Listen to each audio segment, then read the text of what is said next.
Bom, Mauro, eu vou continuar, né, a sequência de perguntas sobre o livro Sementes Lúdicas. Eu vou voltar um pouquinho em duas perguntas sobre a aula anterior, tá?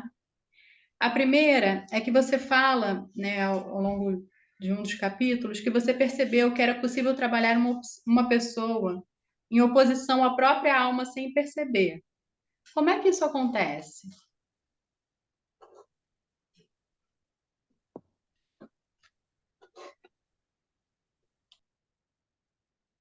Principalmente quando você tem, né, incorporado, né, ou seja, na forma de atitudes e comportamentos, né, uma espécie de vocabulário excludente em relação a qualidades humanas, né, ou uma espécie de regramento que conduz ou induz a pessoa a um certo ou uniformiza a algum tipo de sentido. Isso é muito comum, por exemplo, nas espiritualidades, né? Você tem uma espécie de legado histórico das religiões e das espiritualidades que operam muito no que seria uma rejeição à condição humana, né? E uma espécie de alienação ao papel da finitude, enquanto o aspecto de renovação afetiva, o papel da finitude na operação da saúde, né? Também naquilo que nos constitui legitimamente em termos de significados de perdas, sofrimentos, né? Isso tudo constitui humano. Tá? Muitas vezes você vê algumas abordagens curativas, né, que vão uma espécie de tirar o mal da pessoa, né? Mas muitas vezes o que é declarado mal é uma parte da pessoa, né? E você tem as associações colocadas nesse mal, né? As tristezas ditas negativas, as perdas, os sofrimentos. Então, uma proposta espiritual ou mesmo um processo curativo pode não ser integrativo, né? Pode não integrar essa consciência com o seu corpo, com o seu psiquismo, com o que seria a consciência para o necessário atendimento às suas próprias necessidades. Então, você pode ter muitas abordagens que não são integrativas, né?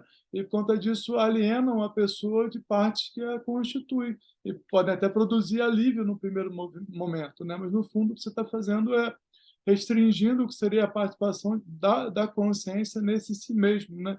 Que constitui essa determinada pessoa. Então, você pode sim ter abordagens curativas, você pode ter propósitos espirituais que não contemplam o problema da integração psíquica, e isso que eu percebi, tá? Acontecendo. E muitas vezes elas vão ser articuladas na forma de ajudas, com narrativas de bondade, né?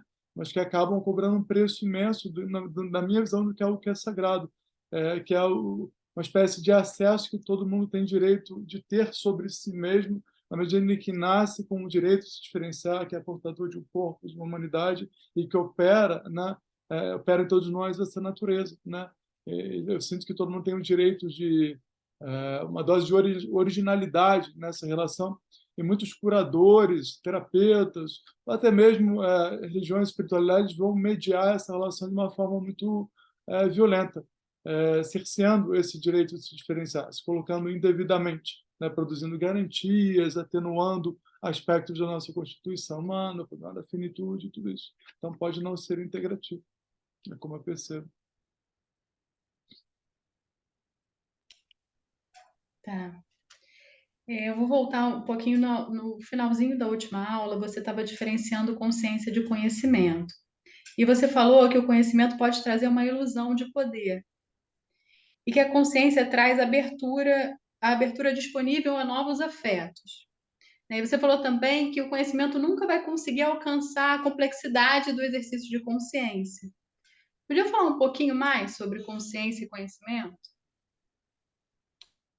A consciência é a coisa mais abundante na natureza, né? Tudo articula alguma forma de consciência, desde as plantas aos animais ao humano. O humano tem uma consciência, uma capacidade maior, uma complexidade maior de se colocar criativamente perante o próprio destino, mas a consciência, de fato, é algo bem abundante, né? O conhecimento, muitas vezes, ele está vinculado a um processo de assimilação ou domínio da natureza em benefício do homem.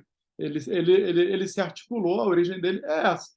Né? Então, ele privilegia o homem, ele privilegia o poder do homem. Então, ele vai, certa forma, dar centralidade ao homem, no que seria a natureza. Isso vem se provando parte de um processo destrutivo, né? Que eu sinto que a gente precisa reendereçar. Né? Então, e as questões de conhecimento estão muitas vezes ligadas ao que seria o problema da efetividade, né, de uma determinada função, para beneficiar, né, a ação do homem, né? A consciência ela está livre disso, ela é uma espécie de senso de participação, né, na natureza, né? E que se dá a partir de múltiplos olhares, né? Seja de cada ente singular, né? Que se diferencia, a diferenciação é um processo instaurado pela natureza, né? E seja de um determinado ente que tem capacidade de mudar, às vezes radicalmente, a maneira como se engenha, a maneira como se conhece, a maneira como concebe o mundo, sabe? Então, isso é um campo muito rico, né? Absolutamente mais vasto do que qualquer possibilidade de conhecimento, que seria uma espécie de representação em benefício do homem, né? A consciência tem uma parcela de representação, mas ela não se restringe a isso. Então, tem muitas diferenças entre consciência e conhecimento. Eu vejo muito a consciência se engrandecendo no que seria uma capacidade de participar, né? O conhecimento ele acaba sendo um gerenciamento do determinado, poder, né, efetivo de algo, né? E isso seriam as diferenças maiores entre o que seria o problema da consciência e do conhecimento. Você vai ver muitas vezes até mesmo a consciência capturada pelo conhecimento sendo usada para previsibilidade, né? Que é uma articulação da consciência, mas não é o sentido da consciência, muito mais o problema do conhecimento. Então, muitas pessoas confundem as duas coisas, né? A consciência ela só pode ser formada pela própria pessoa, porque é a consciência dela, do que a constitui, por meio do que ela experimenta. Então, eu atrelo muito o problema da consciência à experiência, precisa passar por algo. O conhecimento é uma assimilação, né? Via aprendizado, que de uma certa forma tem uma espécie de modelo generalista, né? Que uniformiza, seja lá que objeto de investigação ele tem, para traduzir isso para as consciências. Mas existe esse ponto de encontro, né? É uma prerrogativa. O conhecimento precisa ter esse atestado de um ponto de encontro que se prova objetivamente, né? A consciência não, ela é uma articulação absolutamente disponível e pautada pela hermenêutica, ou como você experimenta. Então, como nós experimentamos uma mesma situação, o mesmo fato, se dá de forma diversa. A gente vai produzir um conhecimento sobre isso, a gente vai ter que restringir aspectos das paixões afetivas que nos envolveram no emaranhamento com esse acontecimento para poder comunicar isso para um terceiro, né? Então, ou seja, de uma certa forma, vai haver uma espécie de secura do afeto em benefício do regimento do intelecto para a produção do conhecimento. Então, a consciência ela opera muito no que seria essa implicação, né, dos fenômenos que instituem uma espécie de acesso à realidade, uma visão de mundo e de si mesmo. O conhecimento ele vai ter uma espécie de premissa de ser uma articulação para todos, né, para retratar um fato que possa ser acessado igualmente por todos. Só que nós não acessamos as coisas igualmente quando se trata de consciência, né? Aquilo que nos implica é fruto daquilo que nos diferencia, né? Então isso também é um campo bem grande de diferença entre o problema da consciência e o problema do conhecimento. Os dois devem dialogar numa boa parceria, não é uma escolha entre um e outro, né? Nós precisamos tanto de consciência quanto de conhecimento. A questão é se é justo, né, aonde isso se insere, né?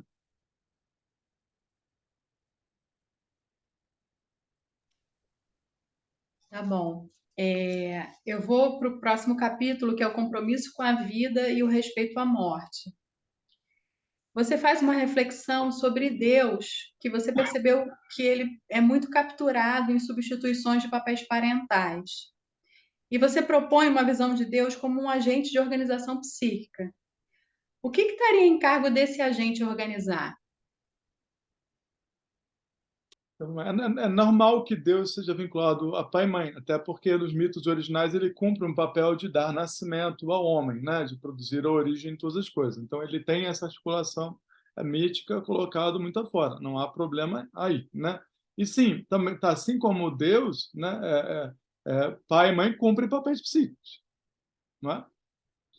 São agentes de atendimento à necessidade e produção de cuidado da infância, né? Então, necessariamente, eles articulam esse tipo de papel. A questão é que pai e mãe precisam ser assimilados na forma de uma responsabilização, uma capacidade madura e responsável de atender às próprias necessidades e corajosamente se investir no desconhecido para você entrar no que seria o processo de individuação, ou seja, de produção de si mesmo. Seria essa solução criativa que todos nós damos para o problema do existir.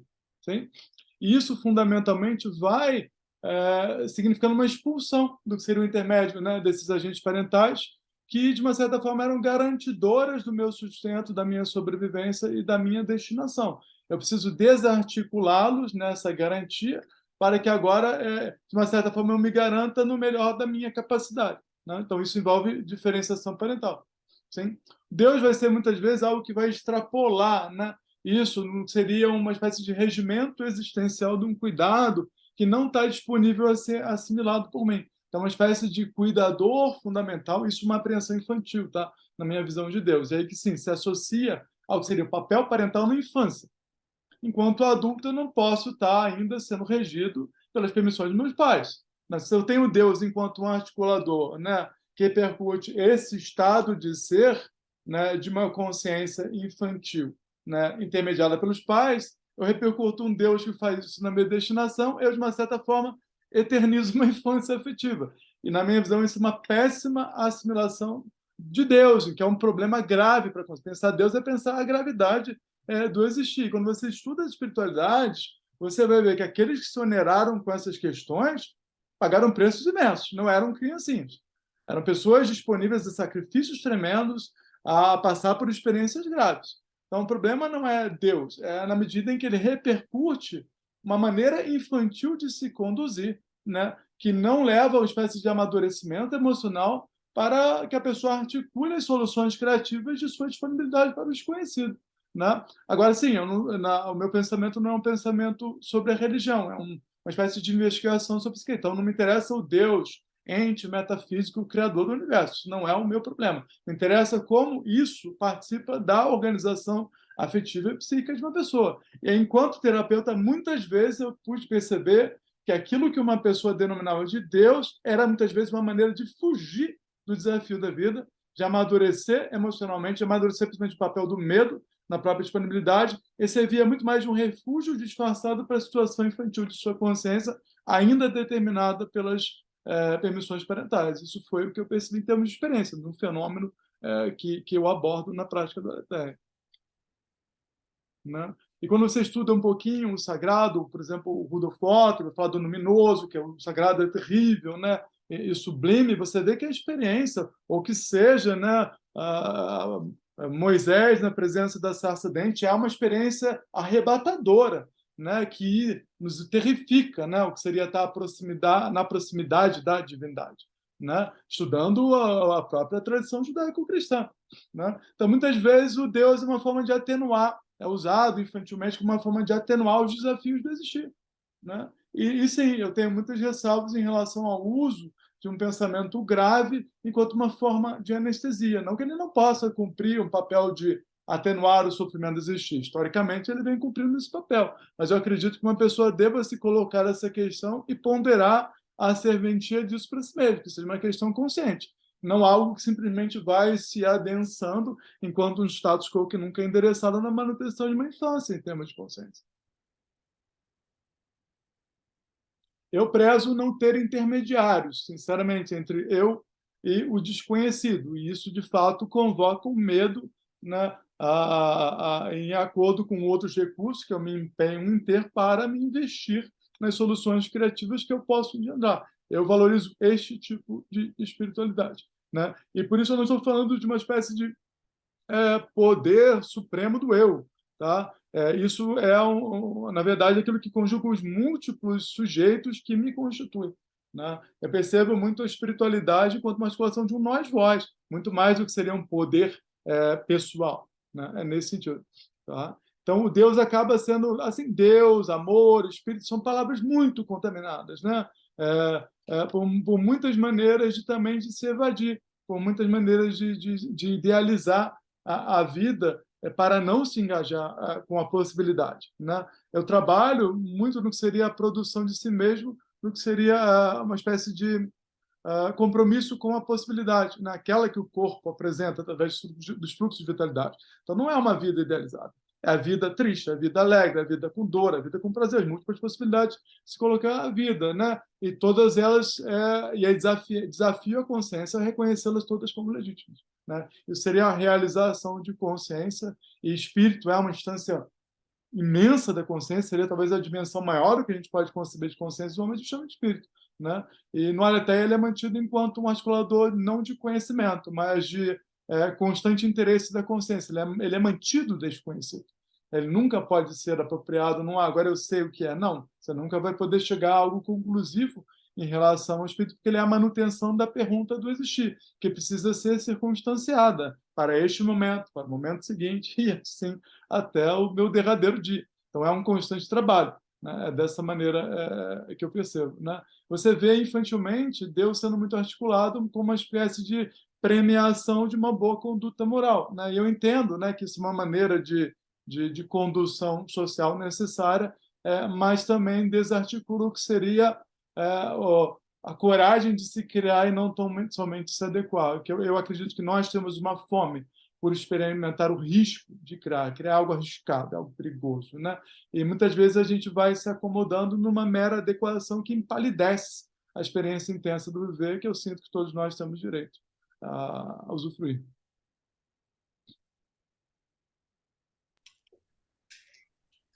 Tá. Você fala que é preciso ter casa antes de ingressar no templo. Você podia falar um pouquinho mais sobre o que isso você quer dizer com essa frase?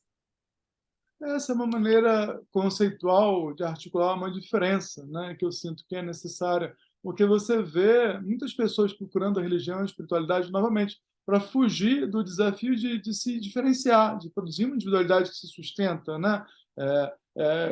E também para, de uma certa forma, encontrar o que seria esse fluxo do apetite de criação e ousar esse ato de criação. Então, muitas pessoas se refugiam, fogem da vida nas religiões e nas espiritualidades. Né? Isso, de uma certa forma, evidencia uma espécie de mendigo no templo, né? Que não conseguiu produzir o sustento, não conseguiu articular a sua própria sobrevivência, que rejeita a matéria, né? Ou que está, de fato, um outro sentido idêntico disso, mas, por um outro lado, é refugiado na matéria e carece de espírito também, muita casa, palácio. Né? O palácio seria uma tentativa da casa dominar o templo, né?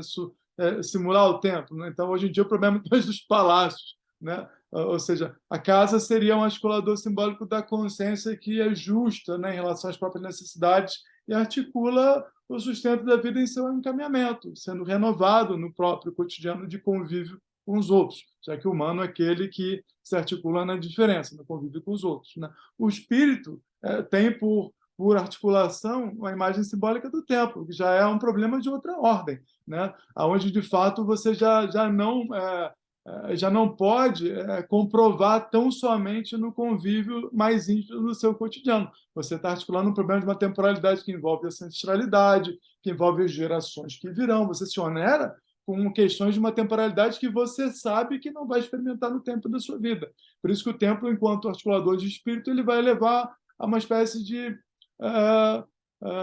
arrebatamento da consciência de ego, uma espécie de noção de sua pequenez. É esperado que isso aconteça, né? E aí sim, ou seja, é importante que você seja o senhor da sua casa, mas no templo ele tem um outro senhor, que seja um Deus, que seja uma proposta espiritual, né? Então é algo ao qual você se dedica, você se integra, você não é o senhor de um templo, mas da sua casa você deve ser. Então são demarcações de territórios diferentes que se concretizam no nosso cotidiano, porque também estão respaldadas por territórios distintos do nosso próprio psiquismo, né? E imensidão, né? Inconsciente, né? E que demandam experiências distintas, diferenciadas. Né? Elas precisam ser diferenciadas. É justo que você tenha o sabor de se criar, de se experimentar no seu cotidiano o mérito da sua possibilidade. Isso é meritoso e vem uma satisfação boa de saber, pô, essa é a vida que eu construí para mim.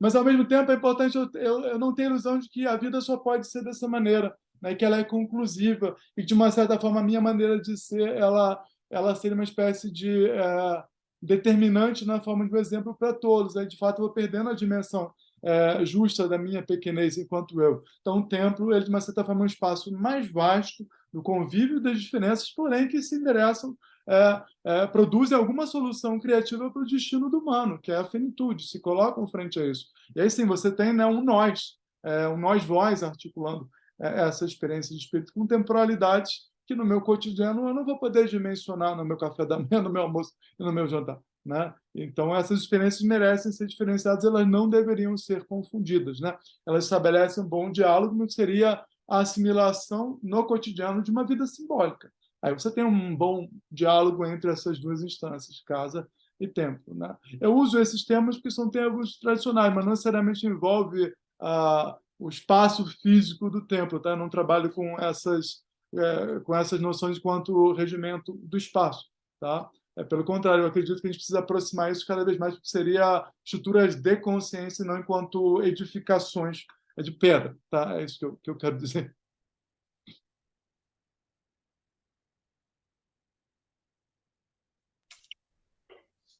Tá. Eu queria te pedir para você falar um pouquinho sobre como foi o processo de praticar a consciência da presença da morte a todo instante. O tempo passa. No fundo, é simples. O tempo não está passando, né? Isso não tem como negar, né? Sim, eu posso estar pouco consciente a isso, né? A maior parte de nós vai ser pouco consciente a isso. Eu canso de ver no processo terapêutico umas pessoas acordam e, meu Deus, o tempo passou. Não, o que faltou para você saber que era assim, né? E quantas oportunidades não se perdem e quantas injustiças não repercutem por conta dessa alienação à passagem do tempo. Então, a valorização da presença é a melhor maneira de você dimensionar favoravelmente o aspecto de renovação que a finitude traz. Então, é valorizar a cada momento. E aí, novamente, não é um carpe diem idealizado lá com todo mundo pulando nos Alpes austríacos. Isso é uma idealização romântica tola. É, de fato, saborear a tristeza quando triste, saborear a alegria quando alegre, saborear a dor quando dolorido. E assim vai. Então, ter a dimensão de integridade, a palavra integridade, né? Porque o benefício da atenção à morte é de ter uma integridade na condução de si, produção de si mesmo, que é própria do corpo. O corpo possui essa integridade, já que ele está disponível a todas essas possibilidades de ser vivo. O nosso eu vive numa distância não disponível a todas as possibilidades de ser vivo. E a ressalva principal que produz essa distância é a atuação da finitude. Então, nós temos muitos comportamentos, né, assimilados que são maneiras de se esquivar da participação da nossa consciência, e por isso eu digo participação sensível, afetiva, né? Não é um pensamento intelectual, é a sensação do morrer, é a significação das perdas. Elas merecem igual dedicação e elas nos constituem legitimamente. O que eu vejo são muitas identidades que são maneiras de se esquivar de uma significação íntegra pautado por esses acontecimentos constituintes do existir, né? E aí sim, você vai ter uma consolidação de uma distância de si mesmo, que fundamentalmente é uma maneira de ver a lei, a grandiosidade participativa, que na minha visão é a masculação do espírito que flui através do corpo e precisa da morte, porque a morte é uma necessidade, né? A morte é necessidade, ela não é artigo de escolha. E ela é uma necessidade que opera a cada segundo. Então, ela não é o meu falecimento, velhinho. Isso é uma narrativa de distância. Tá? Mas a maior parte das pessoas fala morte, tá, é uma coisa que vai acontecer no futuro. Já está, né, bastante, né, adensada em nós essa distância. É muito difícil tirar uma pessoa para participa da experiência do morrer que está instituída no seu corpo agora. Ela está acontecendo. Ela acontece a cada segundo. Isso não é uma ideia. Isso é uma realidade. Só que a maior parte de nós tem ressalvas em relação ao que seria essa participação. E isso faz com que a gente perca a nossa integridade, na minha visão. Agora, não tem como você se interessar pelo corpo, pelo humano, pela natureza, sem se conciliar com o problema da finitude. Você está lá colocado na história mais antiga registrada pela humanidade, que é Gilgamesh, é sobre o problema da finitude. Tá? Então, quem se interessa por si mesmo necessariamente precisa se onerar com a questão da conciliação com a finitude, senão vai se evadir por algum tipo de idealização que não vai penetrar no corpo nem na natureza. E, novamente, você vai ter muita espiritualidade, que é uma maneira de escapar da integração, né? Desse sentido mais diretamente vinculado a nós, né? Já que a vida, não existe nada vivo que não tenha um corpo, né? Então, pensar a viva e burlar, né, o fato de que o corpo morre é meio estranho, no mínimo, né? Então, existe muita idealização, narcisismo, refúgio subjetivo, projeção e metafísica, né? Uma maneira de não se conciliar com a nossa situação existencial. Para mim, foi muito caro perceber que, na minha visão, passou a ser um absurdo nutrir uma espiritualidade que não seja conciliatória. com a nossa situação, ou seja, que opere em rejeições ao corpo, que opere com um vocabulário moral muito estreito, né, já definindo o que é bom e mal, e desarticule o que seria a capacidade de uma pessoa de ousadamente perguntar por si mesma, né, e engendrar as suas respostas. Eu acredito que a espiritualidade está mais no ato de criação, porque, novamente, consciência é muito abundante na natureza, o que não é criação consciente. Isso é raro. Isso é raro.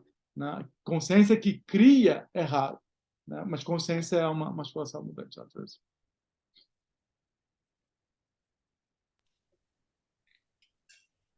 Quais são as consequências da rejeição à morte para a nossa cultura de consciência? A principal é a estagnação psíquica e afetiva.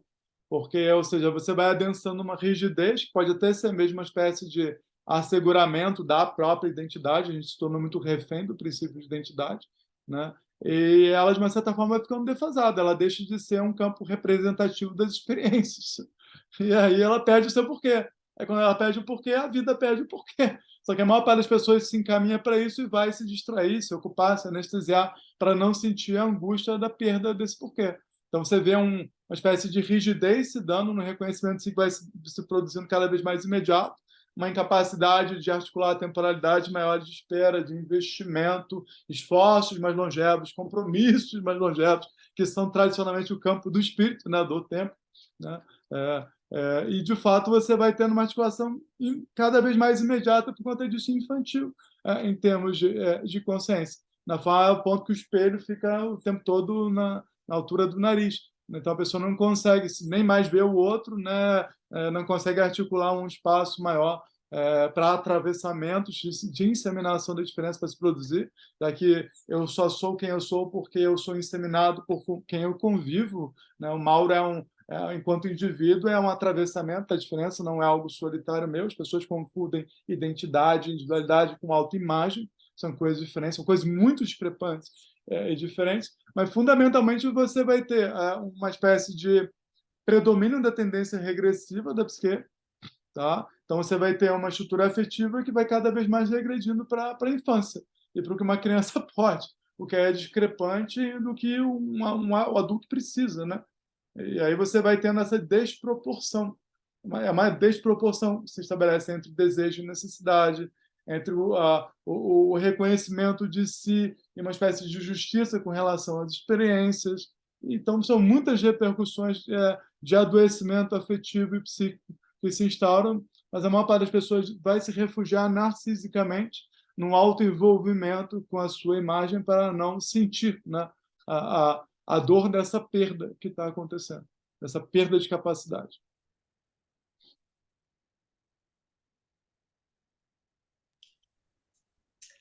Vou fazer a última pergunta dessa aula. Você até falou um pouquinho agora há pouco. Você fala que o corpo tem intimidade com a morte e que a intimidade com o corpo se traduz em capacidade de morrer para a consciência. Você podia falar um pouco sobre o que é essa capacidade de morrer? Ela tem muito a ver com o relaxamento, ela tem muito a ver com o descanso, né? Ela tem muito a ver com o que seria, novamente, uma espécie de integridade que o nosso corpo retém durante todo o nosso tempo de vida, já que o corpo está disponível, né, a tudo aquilo que constitui a nossa humanidade. O nosso eu, obviamente, vai operar numa distância, vai se produzir em predileções, a qualidade, né, que vai usar para se exaltar de uma maneira, todos nós fazemos de uma forma ou outra, e legitimamente porque queremos o reconhecimento do nosso valor, não há nada de errado com isso. Agora, isso pode ser justo, isso pode ser abusivo. Hoje em dia está muito instaurado uma espécie de abuso, de uma exaltação, de todo mundo quer ser exaltado, mas muitas vezes sem ter mérito mesmo, né? É uma espécie de mundo das aparências, né? E isso não organiza. Então você tem muito padecimento, né, afetivo por conta dessa discrepância entre a aparência e aquilo que é, de fato, né, que não se revela, não aparece enquanto revelação, deveria. Então, muitas vezes você tem o reconhecimento se servindo como uma forma de camuflar o que de fato opera. Então, isso leva uma pessoa a uma espécie de adoecimento psíquico. Isso é uma das coisas muito comuns. Tá? Mas a assimilação da finitude produz descanso. Né? Por quê? É um senso de participação original. Tudo que é vivo morre. Né? Eu não pretendo me diferenciar nesse ponto. Né? É uma espécie de diferenciação absurda. Né? Não, eu quero honrosamente participar dessa situação partilhada por todos os entes que vivem e já viveram e vão viver. Eu vou morrer. Aceitar isso, na minha visão, é a base do desafio de produção de uma sabedoria justa, colocada pela natureza como uma espécie de algo favorável à vida. É necessário que eu morra, isso é bom para a vida, que eu morra, né? Então, aceitar isso é o grande desafio da consciência de eu, né? O eu ele se rebela muito, né? Isso não é fácil, não é uma ideia, né? Uma prática que você precisa se colocar dia a dia, né? Para de fato se familiarizar com a operação da morte e de fato poder se entregar com relaxamento ao seu destino. E isso não é abdicar, não é abandonar a vida, não é rejeitar a vida, não, isso é a valorização da vida. Toda a valorização da vida vem da morte, vem porque morremos, né? Então, essa é a base de toda a noção de valor que nós instituímos para qualquer articulação de vida. E me interessa valorizar a vida. Então, se me interessa valorizar a vida, eu preciso me conciliar com a finitude. No fundo, dá nisso.